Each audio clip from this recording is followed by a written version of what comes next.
Hi, everyone. Welcome to the module on ethical leadership and professionalism for Peer Leader Training 2020. My name is Urshina Khalid, and I am the Student Leadership and Development Coordinator for the Office of Student Community and Leadership Development, Division of Students.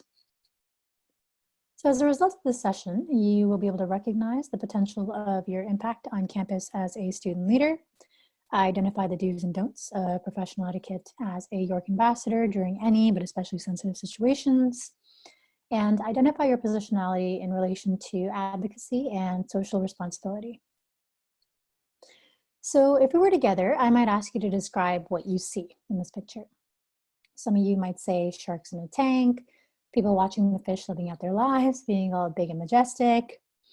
The sharks could have very little idea that the people are there, or they could also very well be aware that they're being watched because they live in a giant aquarium.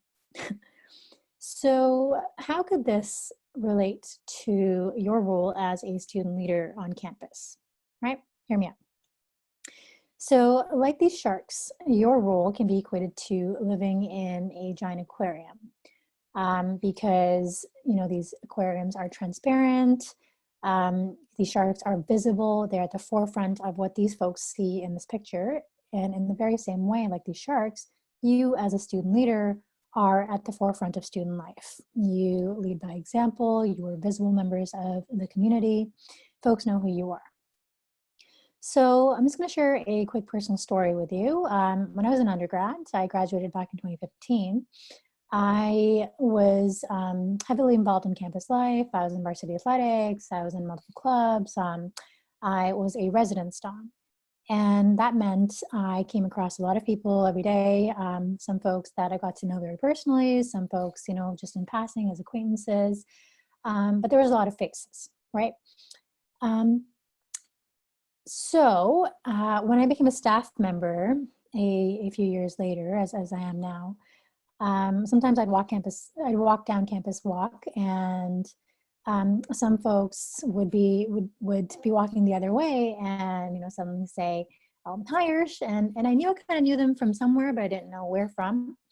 And it would, of course, be during my time as a student leader or as a staff member now. But basically, all of that to say that sometimes you might not know who people are. Especially if you're in multiple positions, multiple roles on campus, you have a lot of impact, right? But people know who you are, people are watching. And I don't mean to say that in a creepy way or anything, but you are at the forefront of student life, right? That's a privilege, and it's also something that you have to be mindful of.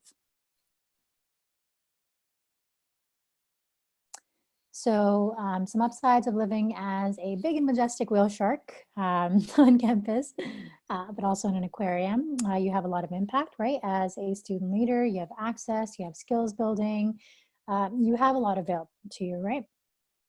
And then some not so upsides, you are in a spotlight, and you have to be mindful of the spotlight that you're in, right? So just some questions for you to consider. Does being a student leader impact the way that you carry yourself on campus, right? Knowing you live in an aquarium, what impact do you have on campus? The decisions that you make, what guides you? How do others view you as a student leader? Your decision making, right? Do you have a code of ethics? And some of you might be asking, what's a code of ethics? Oftentimes, we describe ethical decision making, or we describe having a certain code. And so let's get into that a little bit. So what is a code of ethics? A code of ethics, or a code of conduct, clarifies an organization's mission, vision, values, and principles, linking them with standards of professional conduct. A code encourages ways of approaching problems based on an organization's core values. So in this case, it would be your department's core values, your work's core values, your personal core values, right? And how they all intersect with one another. So just some questions for you to consider, and as we move further along in this module. In regards to ethical decision making and being placed in difficult situations as student leaders, as leaders in the community. Is making ethical choices as simple as just saying, just do the right thing? How do you make the right choices? What are the right choices? And so I think it's important to consider that everyone has a set of individual values and belief systems that have layers and layers of coding woven into its fabric. The way that we grew up, our cultural and religious background, our familial values, our personal values, our education, our built environment, where we live, where we grew up. And as leaders, we have the privilege of being at the forefront of student life and, having a voice. But sometimes that means that we come across certain situations or have to make difficult decisions around scenarios or our everyday lives. And so everyone, whether you hold a position on campus or you hold a position elsewhere off campus or you don't hold a position at all, everyone sooner or later engages in some type of moral dilemma. So it's not always easy to make difficult decisions, right? As many of us will know. But what we can do is we can strive to get it right. We can try our best. And we can do this through a systematic and thoughtful approach. Systematic and thoughtful approach, you say. How do we do this, right? So sometimes your organization, if you work for a place, or for example, all of you hold a position on campus. So your organization will have a code of ethics, right? A standard to abide by, a standard to live up to, or surpass, right? Or go past. You also have your job description. So what is outlined in your job about what's expected of you exactly, right? Trainings such as this one will be also helpful in terms of guiding you, in terms of your decision-making processes, in terms of your roles. And we can also use a set of criteria for ethical decision-making when we come across situations or scenarios as leaders in the community, when we come across those. So some sources of ethical standards in terms of where to pull from, where to draw from when we're making and when we're thinking about our decisions that we make every day some of them can include the utilitarian approach. So what's the greatest good, right? What does the least harm for everyone involved? So customers, employees, shareholders, the community, our environment.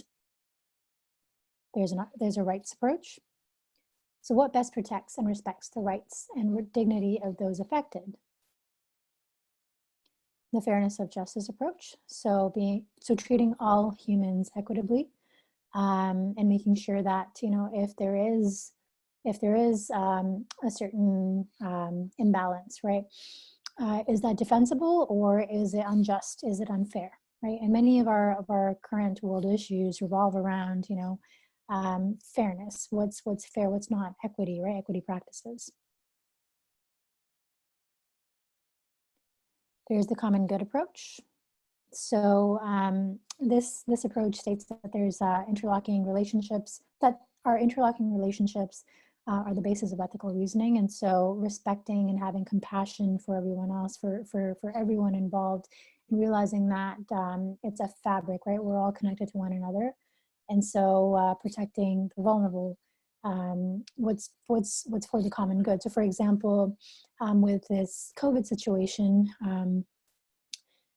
I've often heard on the news that, you might, so as a young, healthy individual, I might recover from COVID if I were to contract it, but really I'm thinking about folks around me who are vulnerable, right? Who are older or who are immunocompromised.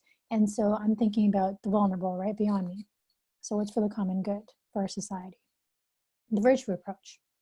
So ask yourself the question, what kind of person will I become if I do this? Is this something that is consistent with acting my very best? And this is often values-based. So what are my personal values? What are the values of my organization? Personal values, so honesty, integrity, compassion, generosity. Am I living by my values? So another way to assess situations or dilemmas that you come across, we can use a framework.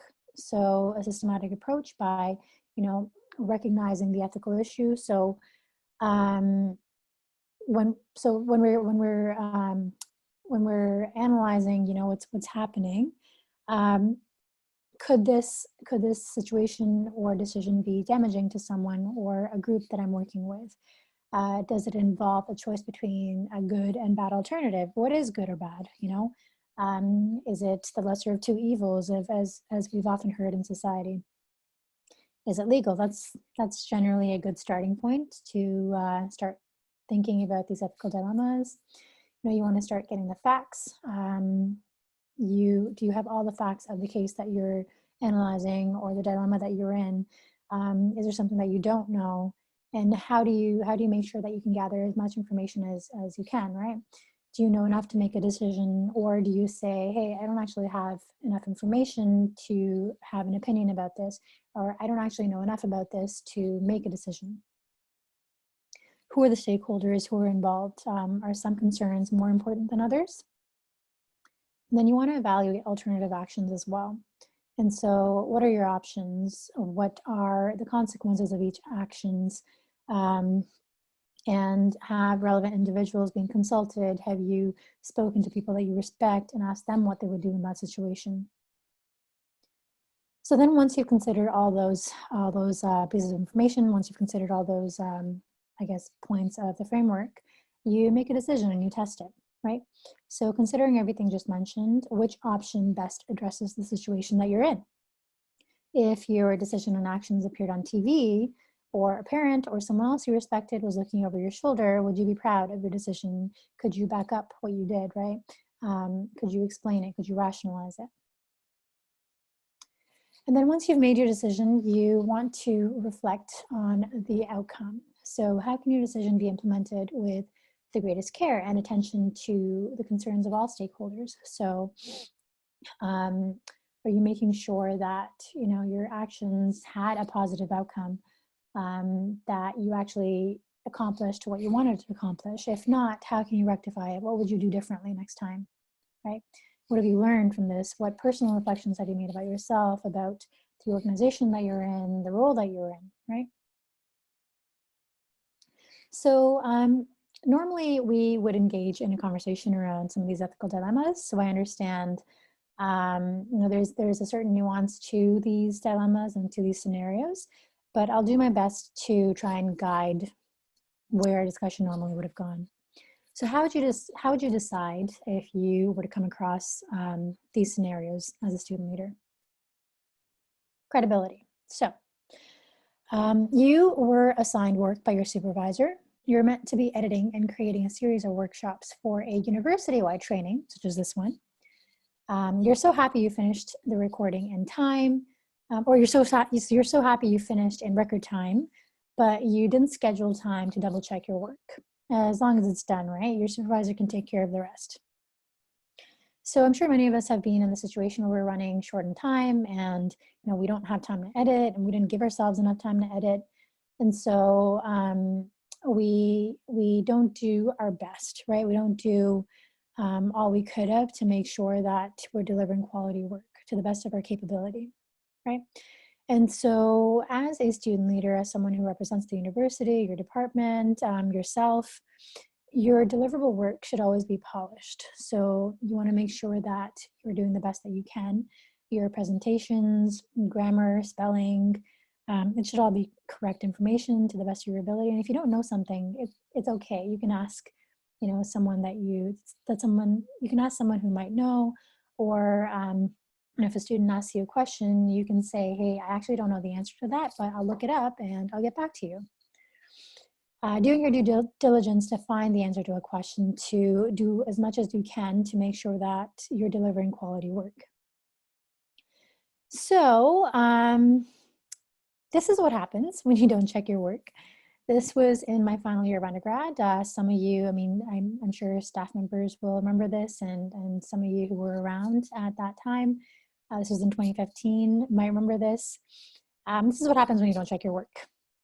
York University ad blunder proclaims, this is engineering. This is engineering. An ad placed by York University on several GO trains Thursday morning read, one thing is for sure, nobody was mistaking it for the English department with an error like that. Yeah, that actually happens. check your work.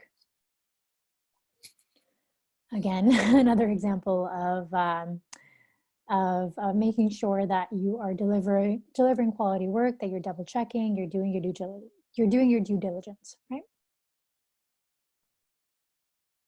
So like I mentioned earlier, if you don't know the answer to a question or you don't know how to do something, it's okay to ask. Don't pretend like you know how to do something or you know the answer to something and then give an answer that's wrong or do something that's wrong, because then that actually damages your credibility. And as a leader, our credibility is something that is very important, because how else will we engage with one another? How else will we make meaningful connections, right? And have the impact that we want to have the positive impact that we want to have. So how to build and maintain credibility. Be respectful, be honest and accountable for your actions, have character, be consistent in your interactions with others and work ethic, build a rapport with others, right? And you can do this with solid communication. Focus on listening and proactively communicating with team members. Be transparent. Make an effort to build meaningful and intentional relationships with everyone around you or folks who are in your periphery. Have a clear vision of your goals and the goals of your team. Communicate objectives clearly and be competent and confident. So do what you can to make others feel appreciated and valued, and for yourself as well. So how you can do that is to make sure that you're competent in the role that you've taken on. And if you're not, then doing what you can to build those skills, using your supervisor as a resource, right? Learning as much as you can to deliver the best possible work that you can. Another scenario around social media. You have a great sense of humor and you like to make people laugh. You're also a Red Zone ambassador and serve or interact with a large number of students each shift. Folks generally recognize that you work at the Red Zone when you're in classes, when you're at York Lanes, when you're out and about. And sometimes you have hilarious interactions with students and you chronicle your interactions on your Instagram stories. So these could be hilarious interactions that are meant to be hilarious, or hilarious interactions that aren't meant to be hilarious, that are kind of embarrassing for the other student who's asked you a question or approached you and you think it's hilarious and just want to share with your community. So about social media as a student leader, as a leader just in general, right? And recognizing that we do live in this aquarium, people are watching, we are under the spotlight, we're easily accessible, right? Your online presence is a reflection of you and it represents York University, your department, the division of students, if you work under the division of students. And oftentimes with social media, privacy settings can be helpful, but they're not perfect. And be mindful that tone, humor, and meaning can be lost in 140 characters or a 10-second video.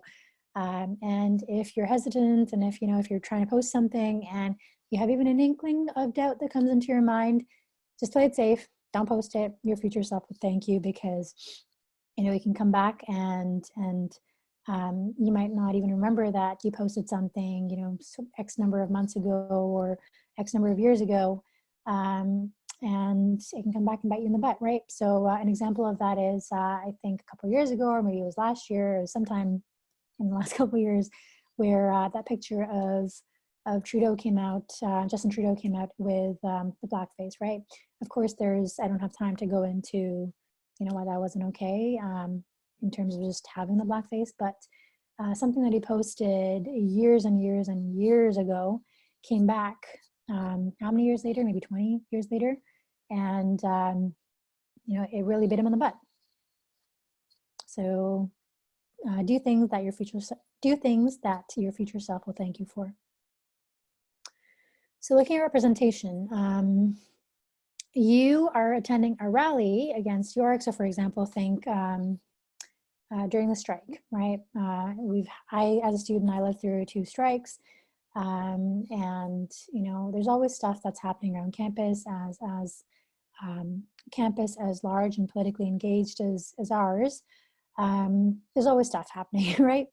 And so just as a conceptual understanding, you are attending a rally against York that has nothing to do with your role. You decide to wear your unit's shirt or a uniform. So say if you have if you're an LAPS advisor and you have LAPS written on the back, or if you're an SCLD peer, you have the heart logo on the t-shirt that that your unit is identifiable by, right? Who cares? It's just a t-shirt, right? Yeah, not quite. So again, remember that you're living in an aquarium. You represent York while you're wearing your uniforms, while you're wearing your unit t-shirts. So when you're not on duty, or when you're not in your role actively serving students, you shouldn't be wearing your uniform, right?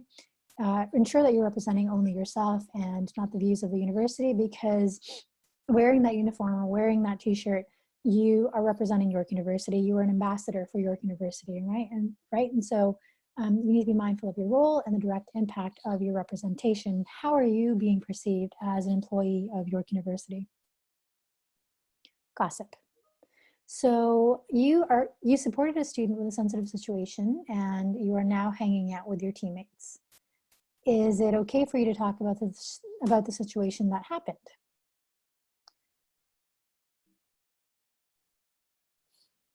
And then before we move on to the answers about that one, you are frustrated with a teammate and one of your best friends is on your team too.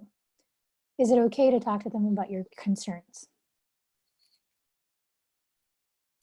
What I'll say about that is it's best to take the situation up and not out. And so what that means is, if you have a supervisor, if you have a mentor, if someone who is removed from the situation is easily accessible to you, go to them. Don't go to your peers. Don't go to teammates, even if they are your best friend. Just because you might not mean for something to come across a certain way. You might not mean for something to come across as gossip, or just confidentiality and breaking someone's confidentiality. But at the end of the day, it's easily viewable as that, right? And so you want to play it safe, and you want to take the situation. If you need guidance, if you need support, you always want to take the situation up to your supervisor. So up, not out.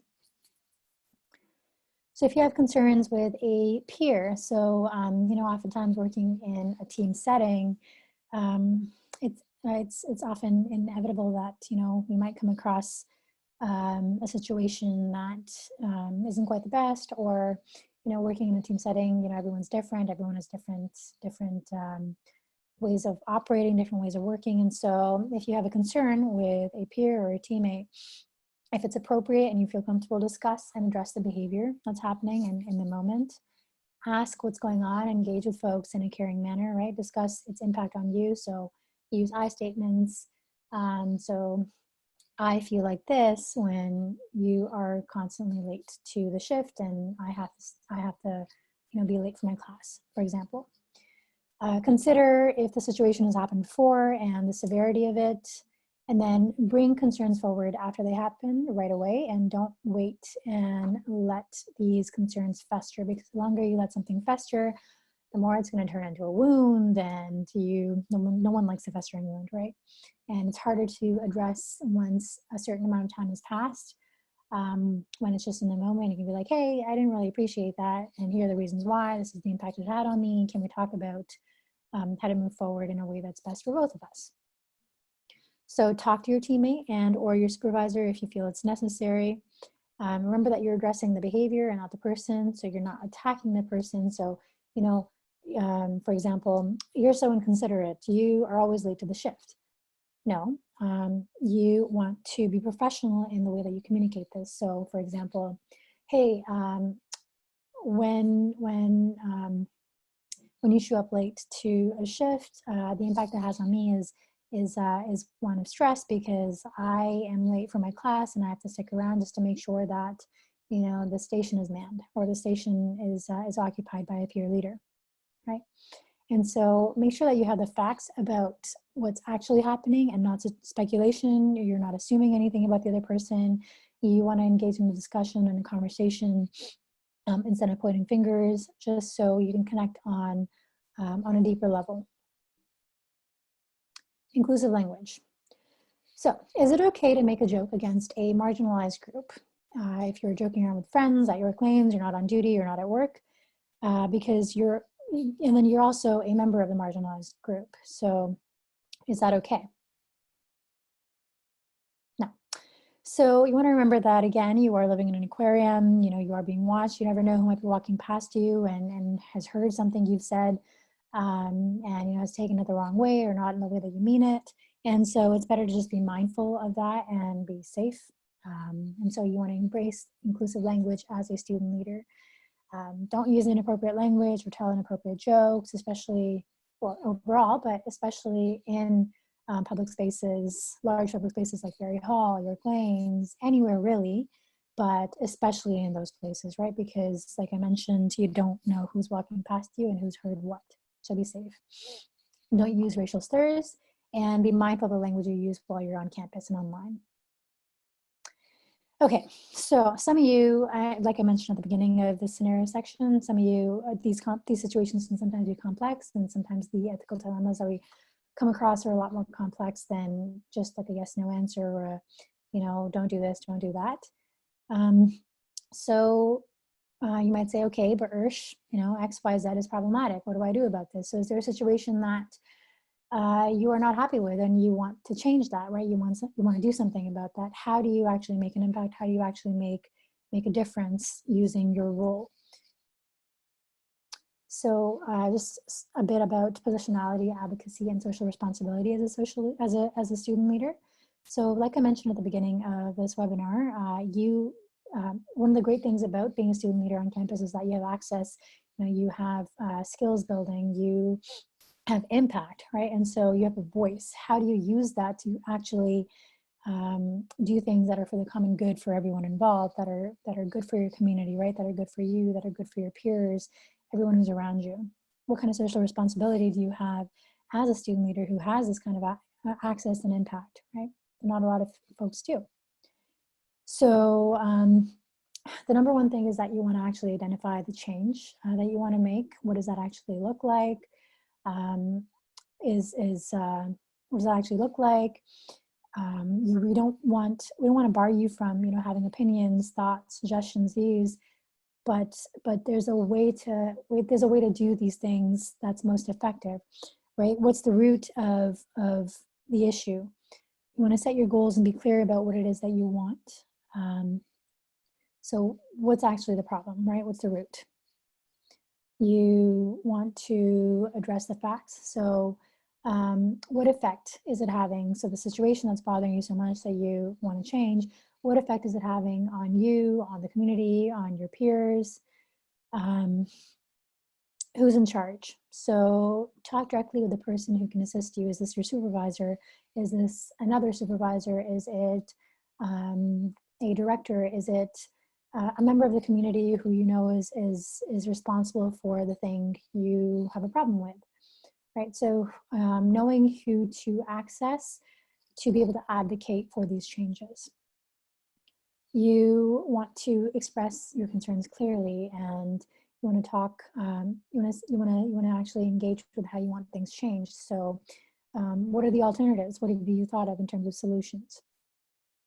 And structurally, is this doable? So if you have, say, a concern about academics, coming to student community and leadership development wouldn't really be helpful because we have no control over that, right? And so identifying who has control over what and who can you access. So for example, if we don't have control over the academic portion of your concern, we might refer you to another office that does, right? And so looking at it structurally, and not getting mad at the wrong people, but using your access as a student leader to engage with folks who actually hold the power.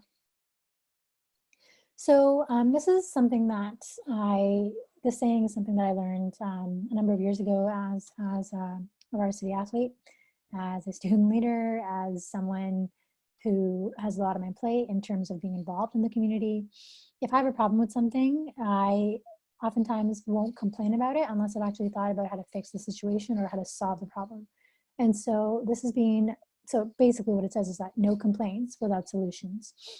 And so obviously you can be upset by something, you can not like the way a thing is done, but if you want that to change, if you want the situation to change or the way that something's done to change, come up with a solution on your own, right? Think about that on a higher level, on a deeper level before you just take to social media and you start complaining about it, right? Or you take to a peer or a supervisor and you just complain about it. Hey, I don't like that. Well, okay, but how do you, what's the alternative? What do you want to change, right? How do you solve this? What is your solution? This saying for me has encompassed some of the most effective leaders, that I've come across on the planet. What solutions do you hold to the problems that that bother you, right? How are you being proactive? So that was the end of the module. So hopefully with what we've discussed, you are better able to kind of pinpoint the impact that you have on campus as a student leader, right? The access that you have, the skills building, the way that you're visible and in the spotlight. How can you use that to your advantage as a student leader? Hopefully you are better able to identify the do's and don'ts, professional etiquette as a York ambassador, as a peer leader, as a team member, as an employee, as a member of the community. So going back to some of the scenarios that we discussed, and hopefully with those last couple slides, you're able to identify how to actually use your position and your positionality and your privilege as a student leader with a voice to advocate for things that are important to you on campus, right? Projects that are important to you. So thank you so much. Again, my name is Arshin Khalid. I am the Student Leadership and Development Coordinator with the Student Community and Leadership Development Office. And if you have any questions, if you have any concerns, if you want to get involved with leadership, please feel free to email me. You'll see my email right there on the screen. Thank you so much. Hope you enjoy the presentation.